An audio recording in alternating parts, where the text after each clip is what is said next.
लगता है राष्ट्र भी हमसे ही बनता है। बूंद बूंद से सागर भरा करता है।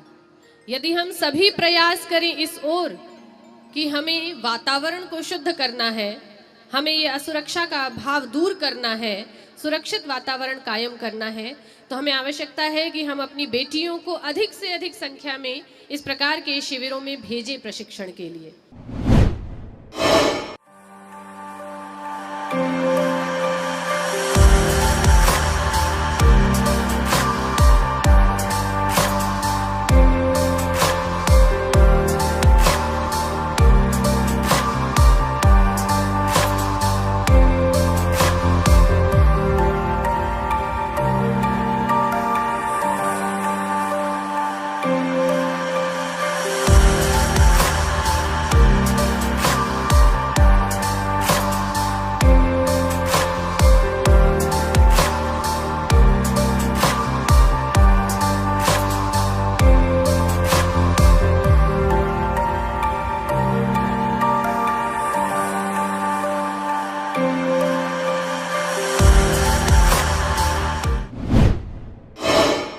बात ऐसी है, मैं अमीरों को गरीबों को देख रहा था, मेरी बार धूप सड़ता है। मेरा क्या है, बड़ा हो 4 बजे के ऊपर छुट्टी है भाई। आज कल भैया कितने गरीबों को देखो, बच्चों को देखो कितने गर्मी में कितना काम करते हैं। मैंने समझा खुशी भी है, मुझे रोना भी आता है। परमात्मा की उम्र बढ़ावे। एक बात सुनो बेटा, हंसोगे उम्र बढ़ेगी, हंसोगे बीमार नहीं पड़ोगे। सब मिल गए 5 बार से 5 बार सब मिल गए, सब 5 बार से 5 बार।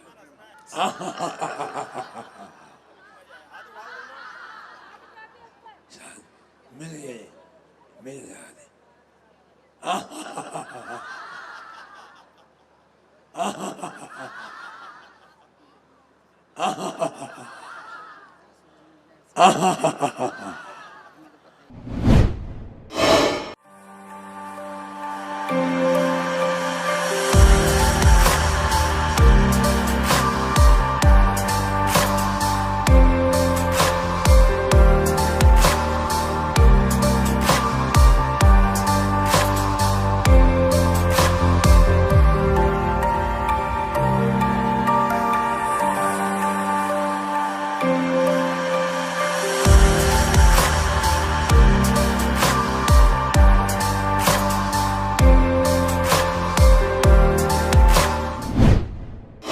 सारे समाज को जिस परिवार पर गर्व हो, तो आज उन्होंने यहाँ पर पधार कर अपना आशीर्वाद दिया।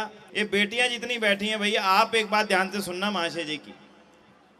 मन के हारे हारे मन के जीते जीत, यानी आपके मन के अंदर अगर इच्छा है समाज के लिए कुछ करने की, देश के लिए कुछ करने की, तो फिर आपकी शारीरिक ताकत कितनी है ये मायने नहीं रखती।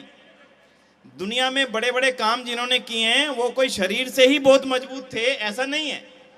उनके मन मजबूत थे, उनके इरादे मजबूत थे, उनके संकल्प मजबूत थे, उनकी इच्छा शक्ति मजबूत थी। इसी कारण से वो दुनिया में बड़े काम कर पाए।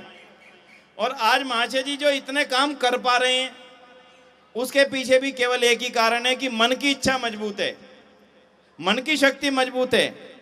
इच्छा शक्ति और जीने की इच्छा, जीते हुए कार्य करने की इच्छा मजबूत है, इसलिए काम कर पाए हैं। इसलिए आप महाशय जी के यहाँ उपस्थित होने से एक ही प्रेरणा लेकर के जाओ कि मैं जीवन में कुछ करूंगी। एक बेटी कोई अपने मन के संकल्प को बता सकती है? कोई एक आप आता होगी?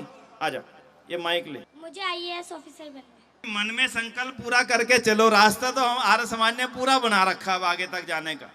महाशय जी ने इतने अच्छे अच्छे रास्ते बना दिए हैं सब बच्चों को आगे बढ़ने के लिए। आज सवेरे जो है महाशय धर्मपाल आर्य प्रतिभा विकास संस्थान की वेबसाइट का आरंभ किया गया है, उसका नाम है प्रतिभाविकास.org। जो भी बच्चा अपने अंदर काबिलियत समझता है और उसको ऐसा लगता है कि उसकी काबिलियत को पंख देने के लिए साधन नहीं है, बड़ी अच्छी कोचिंग चाहिए, बहुत ऊंचे लेवल की कोचिंग चाहिए। मेरे परिवार के पास, मेरे पिताजी माताजी के पास इतना पैसा नहीं है कि कोचिंग दे सके इतनी महंगी। तो योग्यता अगर आपके अंदर है तो कोचिंग की जो व्यवस्था है, आपके रहने की जो व्यवस्था, आपके भोजन की जो व्यवस्था है, उसको करने की जिम्मेदारी आर्य समाज की है। और वो जिम्मेदारी आर्य समाज की ओर से आदरणीय महाशय जी ने अपने कंधों पे लिए। तो मैं समझता हूँ बहुत बड़े यज्ञ के यजमान हैं वो इस समय, बहुत बड़े यज्ञ के, भारत के आने वाले भविष्य के निर्माण यज्ञ में वो एक बहुत बड़े यजमान के रूप में आज उन्होंने अपना एक निश्चित ऐसा स्थान बनाया बंधुओं, जो हम सभी के लिए प्रेरणा का कारण बने। आगे आने वाले समय में सभा की ओर से अगले वर्ष के लिए 2020 के लिए मेरा अपना अनुमान यह है कि लगभग हम अगले साल 2000 नौजवानों को, 2000 बेटियों को ये प्रशिक्षण दे सकेंगे दिल्ली के अंदर। इसकी तैयारी हम लोग मिलकर के करें। हमारे परिवारों का एक भी बच्चा ना रह जाए जो इन शिविरों में ना जाए। क्यों? अगर इस आयु में हमारे बच्चे शिविरों में नहीं गए तो बड़े होकर के हम ये सोचें कि हमारी विचारधारा के पोषक बनेंगे, ये सोचना हमारी गलती होगी। या तो मेरा बच्चा गुरुकुल में जाए, या मेरा बच्चा कम से कम आर्य वीर दल, आर्य वीरांगना दल के शिविरों में जाए, या फिर मेरा बच्चा आर्य समाजों में लगने वाले जो कैंप हमारे लग रहे हैं गर्मियों की छुट्टियों में उनमें जाए। ये सब भेजना हमारी आपकी जिम्मेदारी है। तो आज हम स्वामी उमानंद जी महाराज को भी स्मरण करें, उनके योगदान को भी स्मरण करें और उनके द्वारा बताए गए मार्ग को भी स्मरण करें। नरेला के आर्य समाज के लोगों का मैं बहुत आभार करता हूँ। आदरणीय प्रधान जी यहाँ बैठे, माननीय राज्यपाल जी यहाँ बैठे हैं और सभी महानुभाव जितने भी नरेला आर्य समाज के महानुभाव हैं, इन सबको तो ये सौभाग्य प्राप्त है इस भूमि पर रह के कार्य करने का। इनका हम बहुत आभार व्यक्त करें कि इन्होंने गुरुकुल के इस प्रांगण में शिविर का आयोजन में अपना पूरा योगदान दिया। महाशय धर्मपाल आर्य प्रतिभा विकास संस्थान 300 बच्चों के लिए एक ऐसा अभिनव विद्यालय का निर्माण होने जा रहा है जिसको देखने के लिए भी लोग आएंगे।